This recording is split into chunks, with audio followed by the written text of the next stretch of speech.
All right, baby. It's partially stabbed in there. I was having a problem getting it to roll up in there. I had to hook up the Jeep and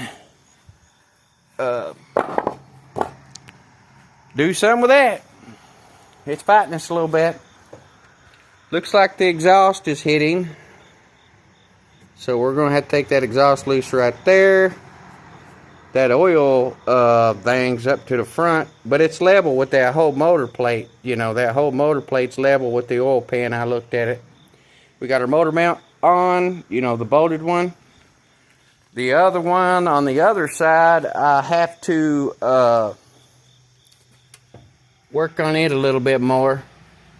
I got it on there. It fits real good, but that bolt, the way it's I don't know, the way it's going in, it's kind of, the threads are pulling the plate back, if that makes sense. I want plenty of room. I'm going to stick a piece of round stock on there and tack it real good.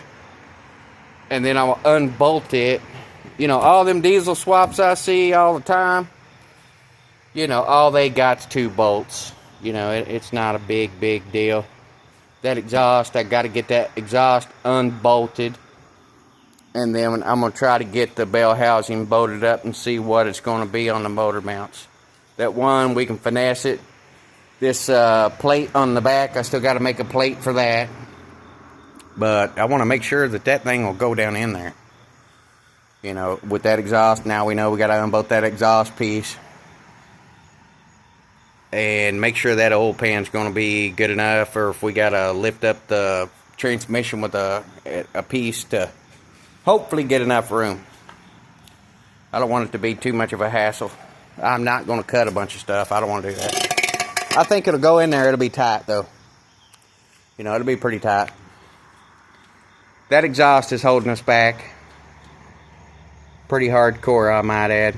So, the exhaust. Unbolt that exhaust. I mean, we can get a piece of pipe made to where it has a 90 on it to whatever. That's not a big deal. That's just made to flex or whatever. And then looks like that intake might be hitting the battery box here a little bit.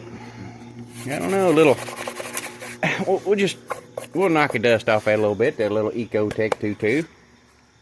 You know, it's now or never. It needs to start getting stabbed down in there. We need to see how it's going to fit. I've just had to wait on them bolts. And I got that plate made. The more I thought about it last night, I said, well, I think most of it, the problem is where the bolt is pulling it out. Just like this plate, I guarantee it's right. And like I say, I see a lot of front wheel drive motor swaps. They got like 2 bolts on that one side. They make some kind of, Speedway makes a mount to where it just kind of sits out there flat like that. You drill a hole in it, put a polyurethane bushing on it, and it's just got a piece of angle that holds that side of a motor. It's an aluminum bracket, though. You know, it's an aluminum bracket. But I'll get this exhaust unbolted here and see what it's going to take to get something mounted up and whatever. Or hopefully we can get it down in here. Get a couple bolts on it. But like I say, I don't care to see how much room we got. You know, I'm just going to kind of get it close, jack up the transmission. And if it's good, I'm going to make that plate for the back of the motor. That's the last thing to do. Get it on. Unbolt the exhaust. And kind of hopefully get it in there and it don't hit the oil pan, don't hit something major. That we can't just, you know, shim it up a little bit. That's not a big deal.